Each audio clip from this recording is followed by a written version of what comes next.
아버지, 기억나세요?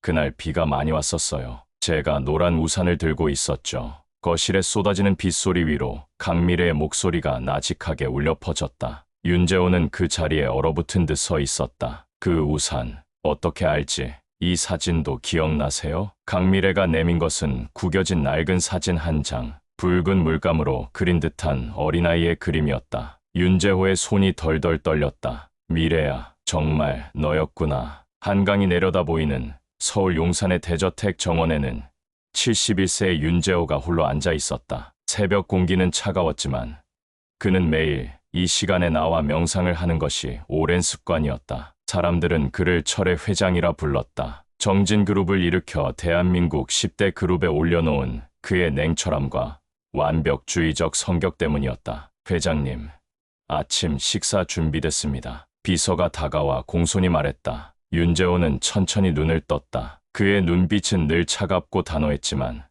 가까이서 보면 깊은 슬픔이 담겨 있었다. 오늘 일정은 오전 10시 이사회, 오후 2시 신규 프로젝트 발표회가 있으십니다. 그리고 새로운 가사 도우미가 오늘부터 출근합니다. 윤재호는 무표정하게 고개를 끄덕였다. 그는 39년간 단 하루도 빠짐없이 아침 명상 후 자신의 서재에 걸린 어린 딸의 사진을 바라보는 것으로 하루를 시작했다. 4살 때 실종된 딸 윤미래를 향한 그리움은 시간이 지날수록 더 깊어만 갔다. 이번 사람은 얼마나 버틸지 보자. 비서는 쓴웃음을 지었다. 윤재호의 까다로운 성격 때문에 그의 집에서 일하는 가사 도우미들은 대부분 몇 개월을 넘기지 못했다. 가장 오래 버틴 사람도 8개월이 전부였다. 회사에 도착한 윤재호는 곧바로 이사회에 참석했다. 정진그룹의 회의실은 긴장감이 감돌았다. 부회장이자 윤재호의 조카인 윤석진이 발표를 하고 있었다. 이번 분기 실적은 전년 동기 대비 7% 상승했습니다. 특히 바이오 부문의 성장이 두드러졌습니다. 윤석진은 42세의 야심찬 경영자였다. 윤재호의 동생 아들로 어릴 때부터 삼촌의 그늘에서 자라왔다. 그는 차기 회장 자리를 노리고 있었고 많은 주주들이 그를 지지했다. 윤재호에게 직계 후손이 없었기 때문이었다. 바이오 부문 성장률이 예상보다 낮은데 윤재호의 날카로운 지적에 회의실이 조용해졌다. 윤석진은 당황한 기색이 역력했지만 금세 자세를 바로 잡았다. 네, 삼촌, 다음 분기에는 개선될 겁니다. 이미 대책을 마련 중입니다. 회의가 끝나고 윤재호가 사무실로 돌아오자 그의 비서가 다가왔다. 회장님, 부회장님께서 급하게 찾으십니다. 잠시 후 윤석진이 사무실로 들어왔다. 그의 표정은 심각했다. 삼촌, 오늘부터 일하는 새 가사 도우미에 관해 말씀드릴 게 있습니다. 윤재호는 의아한 표정으로 그를 바라보았다. 무슨 문제라도? 인사팀에서 그녀의 신원을 다시 확인해 보니 의심스러운 점이 있습니다. 강미래라는 이름으로 5년 전에 서류가 만들어졌는데 그 이전 기록이 거의 없습니다. 윤재호는 의자에 깊이 기대 앉았다. 왜 이런 사소한 일에 신경 쓰는 거지? 윤석진은 조심스럽게 말을 이었다. 삼촌의 안전이 걱정됩니다. 요즘 경쟁사의 스파이 활동이 심해졌다는 소문도 있고. 알았다. 직접 확인해보지. 집으로 돌아온 윤재호는 현관에서 새로운 얼굴을 마주쳤다. 40대 초반으로 보이는 여자가 공손하게 인사를 건넸다. 안녕하세요, 회장님. 저는 오늘부터 일하게 된 강미래입니다. 윤재호는 잠시 그녀를 응시했다. 미래. 그 이름이 가슴을 찌르는 듯했다. 하지만 그는 감정을 드러내지 않고 고개만 살짝 끄덕였다. 난 매일 아침 5시 30분에 일어나 정원에서 명상을 한다. 6시 정각에 들어와서 블랙커피 한 잔을 마신다. 커피는 87도로 내려서 도자기 잔에 담아오면 돼. 식사는 7시 정각, 점심은 12시 30분, 저녁은 7시 정각. 메뉴는 일주일치를 한꺼번에 정해서 내 승인을 받아야 해. 내 서재는 매일 아침 10시에 청소하고 책은 절대 원래 위치에서 옮기면 안 돼. 선은 반드시 일직선으로 맞춰야 하고 윤재호가 길고 까다로운 요구 사항들을 늘어놓는 동안 강미래는 한 번도 메모를 하지 않고 모든 것을 경청했다. 그가 말을 마치자 그녀는 완벽하게 그의 지시 사항을 복창했다. 윤재호는 놀랐지만 표정을 감췄다. 그럼 됐다. 내 침실 옆방이 네 방이다. 짐은 이미 옮겨져 있을 거야. 다음 날 아침 윤재호는 정확히 5시 30분에 눈을 떴다. 그는 조용히 정원으로 나갔다. 아침 안개가 정원을 감싸고 있었다. 그는 평소처럼 자신만의 명상 공간에 앉았다. 30분의 명상이 끝나고 집으로 돌아오자 현관 앞에 강미래가 서 있었다. 회장님, 커피 준비했습니다. 윤재호는 놀랐지만 표정을 감췄다. 가사 도우미들은 보통 첫날 그의 명상 습관을 잊고 놓치기 마련이었다. 그는 말없이 커피를 받아들고 한 모금 마셨다. 그리고 눈을 크게 떴다. 오랫동안 누구도 그의 입맛에 맞는 커피를 내리지 못했다. 하지만 이 커피는 완벽했다. 어떻게 알았지? 내 커피 취향을. 인수인계 받으면서 이전 도우미가 남긴 메모를 봤어요. 회장님께서 커피를 87도로 내려 도자기 잔에 담아오는 것을 좋아하신다고 써 있더군요. 원두는 수입산 에티오피아 예가체프를 선호하시고 블랙으로 즐기신다고요. 윤재호는 고개를 끄덕였다. 그렇군. 하지만 이상했다. 이전 도우미는 그의 취향을 정확히 맞추지 못했다. 어떻게 메모만으로 이렇게 완벽한 커피를 내릴 수 있었을까? 일주일이 지나고 윤재호는 강미래의 일 처리 방식에 점점 더 감탄하게 되었다. 그녀는 마치 그의 마음을 읽기라도 하듯 모든 일을 완벽하게 처리했다. 그의 습관, 취향, 심지어 말하지 않은 것까지도 미리 알고 준비하는 것 같았다. 어느 날 저녁, 윤재호는 그녀가 식사를 준비하는 모습을 우연히 목격했다. 그녀는 음식을 맛볼 때 왼손 엄지와 약지를 이상하게 구부리는 습관이 있었다. 그 모습이 어딘가 익숙했다. 그는 갑자기 서재로 향했다. 딸의 사진 앞에 서서 오래된 가족 앨범을 꺼냈다. 거기에는 4살 미래가 아이스크림을 먹을 때 똑같은 자세를 취하고 있는 사진이 있었다. 우연일까? 시간이 흐르면서 윤재호는 강미래의 또 다른 특이한 습관들을 발견했다. 그녀는 항상 왼쪽 손목에 팔찌를 차고 있었고 음악을 들을 때면 무의식적으로 오른발로 리듬을 탔다. 그리고 가장 특이한 것은 그녀가 거실에 있는 오래된 피아노 앞을 지날 때마다 무언가를 떠올리는 듯한 표정을 짓는다는 것이었다. 어느 비 오는 날, 윤재호는 서재에서 일을 하고 있었다. 그때 먼 방에서 희미하게 피아노 소리가 들려왔다. 그는 귀를 기울였다. 그 멜로디는 그가 35년 전 딸을 위해 만든 자장가였다. 가슴이 쿵쾅거리며 뛰기 시작했다. 누구지? 서둘러 방을 나서 거실로 향했다. 그곳에는 강미래가 피아노 앞에 앉아 연주하고 있었다. 그녀는 윤재호가 들어오자 깜짝 놀라 연주를 멈췄다. 죄송합니다, 회장님. 제가 피아노를 만지면 안 되는 줄은 몰랐습니다. 윤재호는 충격의 말을 잊지 못했다. 그 곡은 출판된 적이 없었다. 오직 그와 그의 딸, 그리고 세상을 떠난 그의 아내만 알고 있었던 곡이었다. 그 곡, 어디서 배웠지? 이 곡이요? 잘 모르겠어요.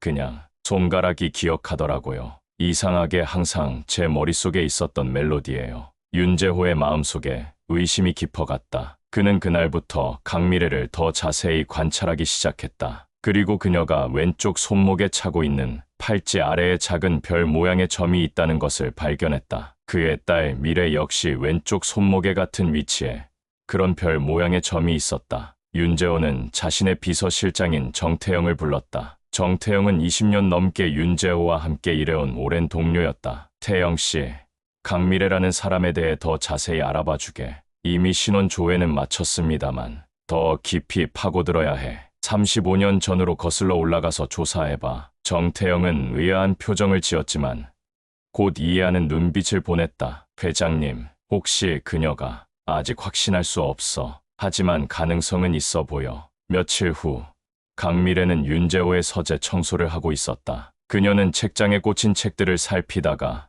문득 한 권의 동화책에 시선이 멈췄다. 별나라 여행이라는 제목의 오래된 동화책이었다. 그녀는 무의식적으로 그 책을 꺼내 들었다. 이건 책을 펼치자 첫 페이지에 아이가 그린 듯한 그림이 있었다. 붉은색 물감으로 그린 별들과 작은 소녀의 모습이었다. 그리고 그 아래에는 서툰 글씨로 미래의 별나라 모험이라고 적혀 있었다. 강미래의 손이 떨리기 시작했다. 그녀의 머릿속에 희미한 기억의 파편이 스쳐 지나갔다. 어릴 적 누군가와 함께 이 책을 읽었던 기억, 그리고 그림을 그렸던 기억. 여기서 뭐 하는 거지? 윤재호의 목소리에 강미래는 깜짝 놀라 책을 떨어뜨렸다. 그녀는 당황한 표정으로 급히 책을 집어들었다. 죄송합니다, 회장님. 청소하다가 이 책이 눈에 띄어서. 윤재호는 그녀의 손에서 책을 가져갔다. 그의 눈에 복잡한 감정이 스쳐 지나갔다. 이 책은 내 딸이 좋아했던 거야. 매일 밤 자기 전에 함께 읽곤 했지. 그림도 직접 그렸어. 딸이요?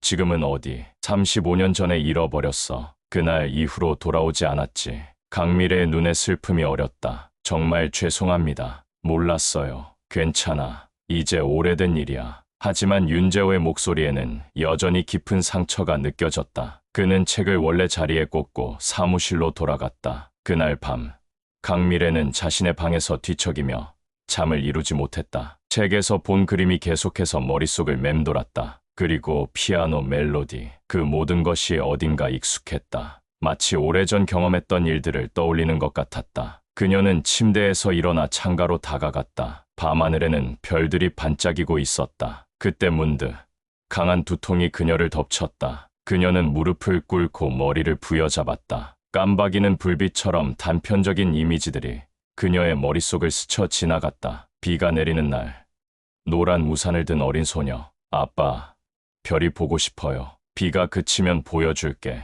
우리 미래. 갑자기 들이닥친 강한 바람, 날아가는 우산. 아빠, 우산이. 소녀가 우산을 쫓아 달려가고 그 뒤를 따라가는 아버지. 미래야, 거기 서. 급정거하는 자동차와 날아오는 우산.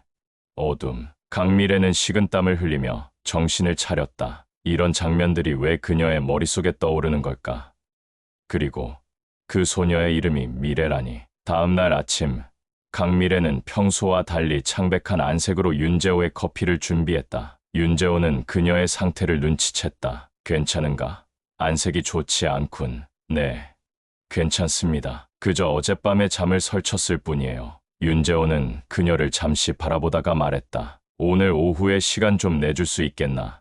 이야기할 게 있어. 강미래는 의아한 표정으로 고개를 끄덕였다. 한편 정태영은 윤재호의 지시에 따라 강미래의 과거를 파헤치고 있었다. 그는 마침내 중요한 단서를 발견했다. 회장님, 강미래의 과거에 관한 정보를 찾았습니다. 윤재호는 긴장한 표정으로 자리에서 일어났다. 말해봐. 35년 전 서울 광나루 한강공원 근처에서 교통사고가 있었습니다. 당시 5살 정도의 여자아이가 머리를 심하게 다쳐 병원으로 이송됐는데 신원을 확인할 수 없었답니다. 아이는 기억을 잃은 채 깨어났고 6개월간 병원에 입원해 있다가 고아원으로 보내졌습니다. 그곳에서 강미래라는 이름을 받았다고 합니다. 윤재호의 손이 떨렸다. 사고 날짜는 1990년 4월 18일입니다. 윤재호의 얼굴이 창백해졌다. 그날은 그의 딸이 사라진 날이었다. 그날 미래는 4번째 생일을 맞았고 그는 딸에게 별 모양의 팔찌를 선물했다. 하지만 그날 오후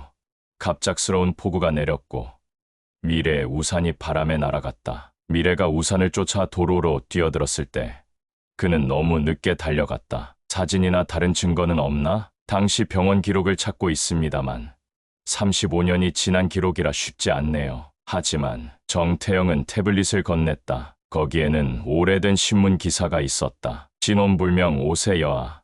사고 후 기억 상실 제목 아래 병원 침대에 누워있는 어린 소녀의 흐릿한 사진이 있었다. 윤재호는 숨을 멈췄다. 그 아이의 왼쪽 손목에 반짝이는 무언가가 보였다. 별 모양의 팔찌였다. 오후가 되자 윤재호는 강미래를 자신의 서재로 불렀다. 강미래는 긴장한 표정으로 들어왔다. 앉게. 강미래는 조용히 의자에 앉았다. 윤재호는 창가에 서서 바깥을 바라보고 있다가 천천히 그녀에게 돌아섰다. 강미래 씨, 나는 당신에 대해 몇 가지 알게 됐네. 35년 전 교통사고로 기억을 잃었다는 것, 그리고 고아원에서 자랐다는 것. 강미래의 눈이 커졌다. 어떻게? 그리고 당신이 입은 사고가 내 딸이 실종된 날과 일치한다는 것도. 강미래는 말을 잇지 못했다. 윤재호는 천천히 그녀에게 다가와 책상 서랍에서 오래된 앨범을 꺼냈다. 이 사진들을 보게. 앨범에는 어린 미래의 사진들이 가득했다. 그녀의 4번째 생일 파티,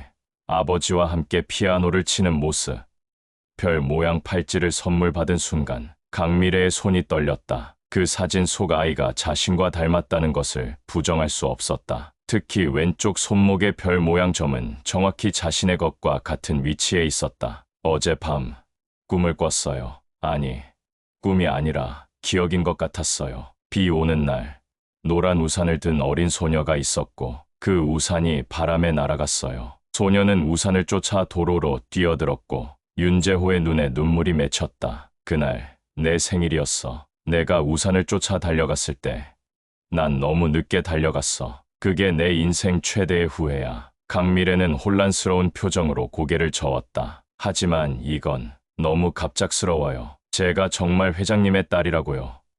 그걸 어떻게 확신할 수 있죠? 윤재호는 잠시 생각에 잠겼다가 결심한 듯 말했다. 확실한 방법이 있어. DNA 검사를 해보자. 그들은 그날로 DNA 검사를 받기로 했다. 결과가 나오기까지는 며칠이 걸릴 터였다. 한편 정진 그룹에서는 윤석진이 새로운 계획을 세우고 있었다. 그는 강미래가 윤재호에게 점점 더 가까워지는 것을 불안한 눈으로 지켜보고 있었다. 정정환, 그 여자의 음모가 무엇인지 알아냈나? 정정환은 윤석진의 오른팔이자 정진 그룹의 보안 책임자였다. 그는 고개를 저었다. 아직 구체적인 증거는 없습니다. 하지만 회장님이 비서실장에게 강미래에 관한 철저한 조사를 지시했다는 말이 있습니다. 윤석진의 눈이 커졌다. 무슨 뜻이지?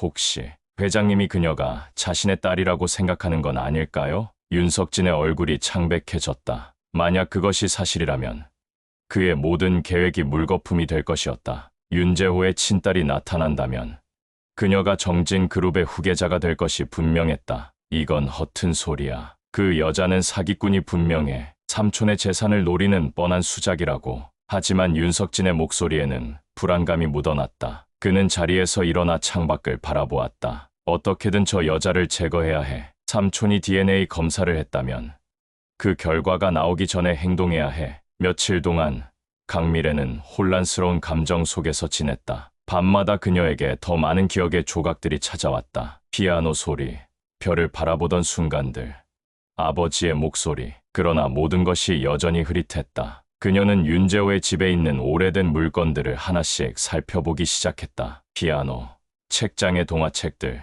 정원의 그네. 그녀는 본능적으로 이 모든 것들이 자신에게 익숙하다는 것을 느꼈다. 어느 날 오후, 그녀는 윤재호의 서재에서 청소를 하다가 작은 금고를 발견했다. 평소라면 그냥 지나쳤겠지만 이번에는 이상한 충동을 느꼈다. 그녀는 무의식적으로 금고 앞에 무릎을 꿇고 다이얼을 돌리기 시작했다. 40일, 놀랍게도 금고가 열렸다. 4월 18일, 그녀의, 아니, 윤미래의 생일이었다. 금고 안에는 작은 상자가 있었다. 그녀는 조심스럽게 그것을 꺼내 열었다. 안에는 작은 노란 종이 우산 장식과 아이가 그린 그림, 그리고 낡은 사진 한 장이 있었다. 사진 속에는 어린 소녀가 노란 우산을 들고 웃고 있었다. 그녀의 얼굴을 보는 순간 강미래의 머릿속에 강한 기억이 떠올랐다. 그날의 비, 그리고 바람에 날아간 우산. 뭐 하고 있는 거지? 뒤에서 들려온 목소리에 강미래는 깜짝 놀라 돌아보았다. 윤석진이 서재 문 앞에 서 있었다. 그의 눈빛은 차갑고 날카로웠다. 죄송합니다. 청소하다가 삼촌의 개인 금고를 열고 있었나?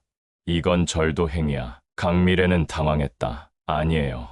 전 그저 그만두게. 난 처음부터 당신을 믿지 않았어. 삼촌을 속여 재산을 노리는 사기꾼이지.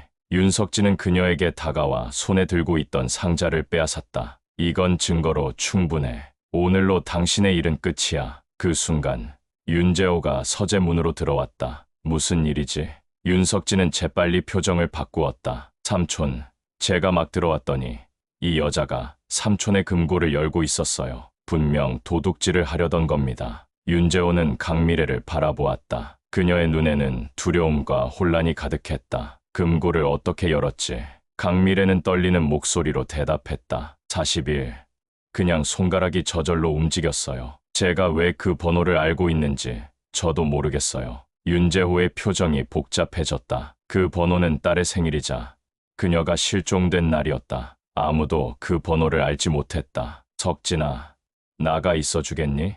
강미래 씨와 할 얘기가 있어. 윤석진은 불만스러운 표정을 지었지만 고개를 끄덕이고 방을 나갔다. 윤재호는 강미래에게 다가가 그녀의 손에서 사진을 가져갔다. 이 사진을 본 적이 있나? 강미래는 고개를 저었다. 없어요. 하지만 이상하게 익숙해요. 마치 제가 그 속에 있었던 것처럼요. 윤재호는 깊은 한숨을 내쉬었다. 이 사진은 미래의 네 번째 생일날 찍은 거야. 그날 내가 노란 우산을 선물했지. 그리고 그날 그녀를 잃었어. 강미래의 눈에 눈물이 고였다. 회장님, 제가 정말 회장님의 딸일까요? DNA 검사 결과가 곧 나올 거야. 그때 모든 것이 분명해질 거네. 그날 밤 강미래는 자신의 방에서 혼란스러운 마음으로 창밖을 바라보고 있었다. 갑자기 노크 소리가 들렸다. 문을 열자 정태영이 서 있었다. 강미래 씨, 회장님께서 서재로 오라고 하십니다. 중요한 얘기가 있으시대요. 강미래는 고개를 끄덕이고 서재로 향했다. 하지만 서재에 도착했을 때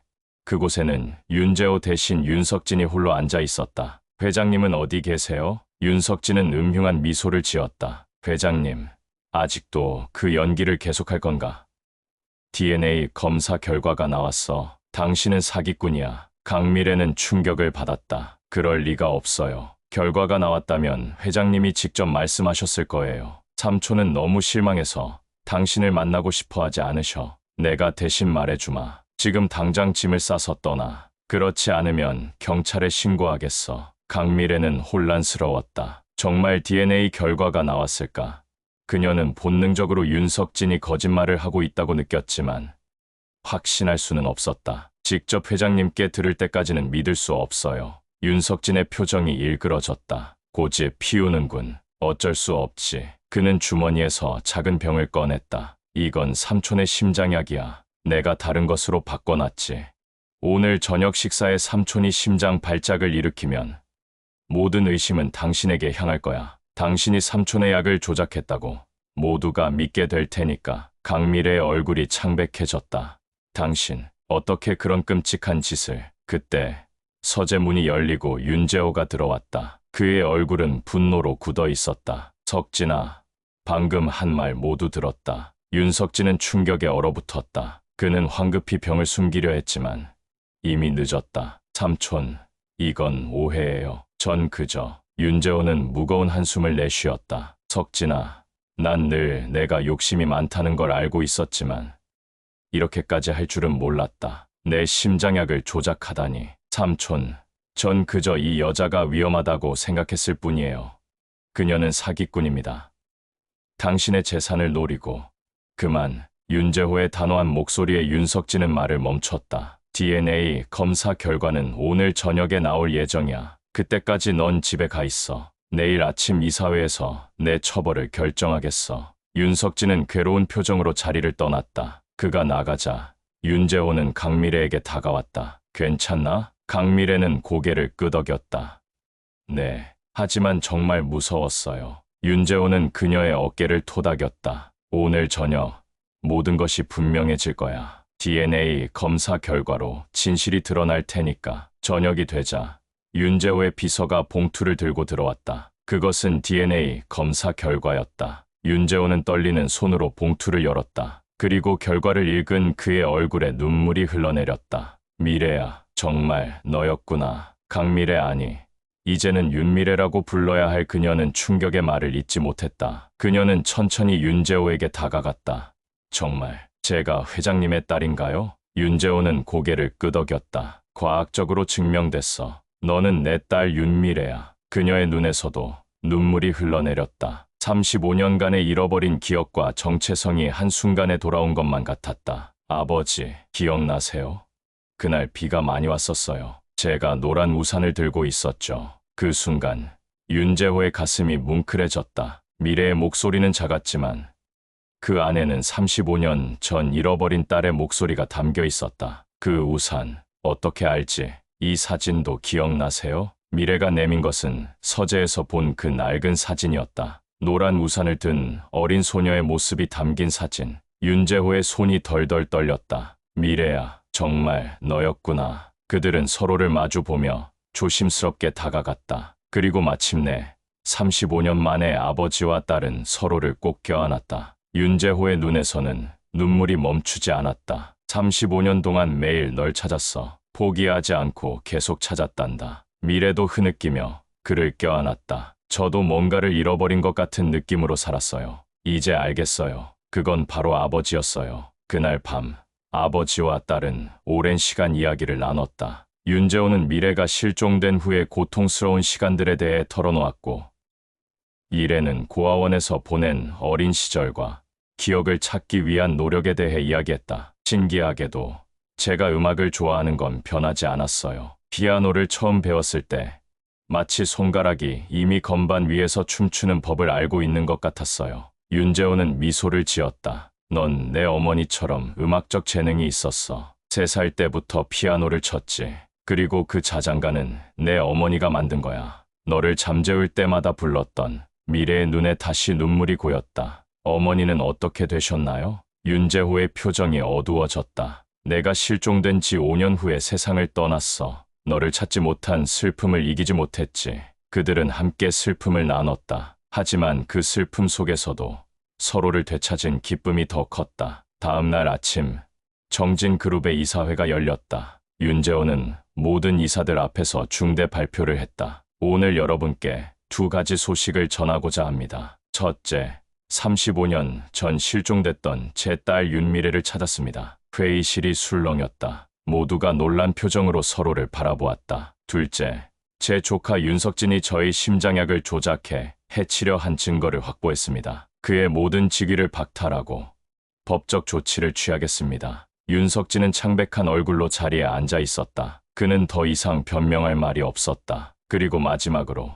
제 딸 윤미래를 정진그룹의 부회장으로 임명합니다. 앞으로 그녀가 저와 함께 그룹을 이끌어 나갈 것입니다. 회의실 문이 열리고 미래가 들어왔다. 그녀는 이제 강미래가 아닌 윤미래로서 당당히 서 있었다. 이사들은 놀란 표정으로 그녀를 바라보았지만 곧 박수를 치기 시작했다. 미래는 아버지 옆에 서서 고개를 숙여 인사했다. 안녕하세요. 윤미래입니다. 앞으로 잘 부탁드립니다. 윤석진은 분노와 좌절로 가득 찬 표정으로 회의실을 떠났다. 그의 계획은 완전히 무너졌고 그가 그토록 원하던 회장 자리는 이제 영원히 그의 손에서 멀어졌다. 1년 후 윤재호와 미래는 한강공원 벤치에 나란히 앉아 있었다. 그곳은 35년 전 미래가 실종됐던 곳이었지만 이제는 새로운 의미를 갖게 되었다. 이곳에 재단 건물을 짓는 것이 정말 좋은 생각인 것 같아요. 미래는 이제 다시 만남이라는 이름의 재단을 설립했다. 그것은 실종 가족들을 돕고 기억을 잃은 사람들이 자신의 정체성을 찾을 수 있도록 도와주는 재단이었다. 내 어머니가 널 많이 보고 싶어 했을 텐데. 하지만 이제 우린 함께잖아요. 35년이 걸렸지만 결국 우린 서로를 찾았어요. 윤재호는 미래의 손을 꼭 잡았다. 1년 전 그들이 재회했을 때 미래는 혼란스러웠지만 이제 그녀는 자신의 정체성을 완전히 받아들였다. 비록 어린 시절의 모든 기억을 되찾지는 못했지만 새로운 기억들이 그 빈자리를 채워주고 있었다. 아버지, 이제 은퇴를 생각해 보시는 게 어떨까요? 제가 회사를 잘 이끌 수 있어요. 윤재호는 미소를 지었다. 아직은 아니야. 너와 함께 일하는 게 너무 좋단다. 35년을 기다렸는데 이제 와서 서두를 이유가 없지. 미래는 따뜻한 미소를 지었다. 그녀는 이제 정진그룹의 부회장으로서 많은 직원들의 존경을 받고 있었다. 처음에는 회장의 딸이라는 이유만으로 그 자리에 올랐다는 의심의 시선도 있었지만 그녀의 뛰어난 경영 능력과 따뜻한 리더십으로 모두의 마음을 얻었다. 내일 첫 환자가 오나? 네. 교통사고로 기억을 잃은 젊은 남성이에요. 가족들이 그를 15년 동안 찾고 있었대요. 윤재호는 고개를 끄덕였다. 다시 만남 재단은 미래처럼 기억을 잃고 정체성을 찾지 못한 사람들을 도와주는 곳이었다. 최신 의료 기술과 심리치료, 그리고 DNA 데이터베이스를 활용해 잃어버린 가족들을 찾아주는 일을 했다. 내가 자랑스럽구나.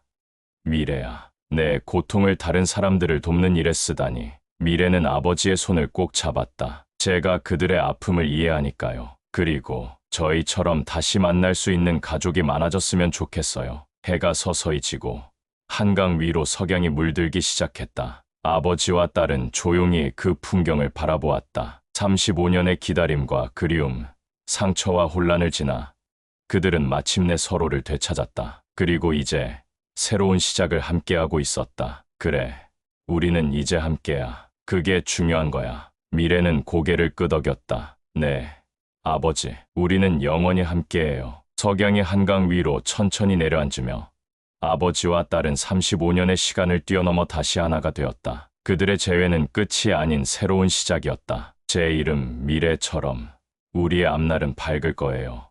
아버지, 윤재호는 미소를 지었다. 그래, 우리의 미래는 밝단다.